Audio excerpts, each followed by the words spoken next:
নাইলেন কই যাবেন? ভাই আমার একটা কামের ব্যবস্থা করে দিবেন। কামের ব্যবস্থা? এখন তো মানুষের উপকার করে, তো উপকার হে উপকার অনুপকার হয় জানুন কেমনে?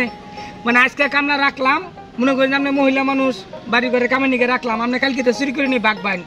ভাই আমি ভালো বুঝছেন, আমি ওই ধরনের মেয়ে না। আচ্ছা বুঝলাম আপনি ওই ধরনের মেন, আপনার বাড়িটা কোনো কোন সিটি? আমার বাড়ি গাইবান্ধা। আসেন কে? কি করলে? গাইবান্ধা। আসেন কে? জীবনে বহুত জায়গার নাম শুনছি, গাইবান্ধা থয় এই জায়গার নাম তো শুনি নাই। আরে গাইবান্ধা হয় না, ওটা নাম হয়েছে গাইবান্ধা। ও গাইবান্ধা দেশের নাম? হ্যাঁ। আচ্ছা ভাই আপনার বাড়ি কোনে? আমারটা হলে তো আরো আসবাই। আপনার বাড়ি যদি গাইবান্ধা হয় তাহলে আমার বাড়ি কোনো হারে কোনছে? কি জানি? ওই যে হারাগলা। শয়তান বেড়া। হ্যাঁ গাইবান্ধা হলে আমারটা হারাগলাও হারে না।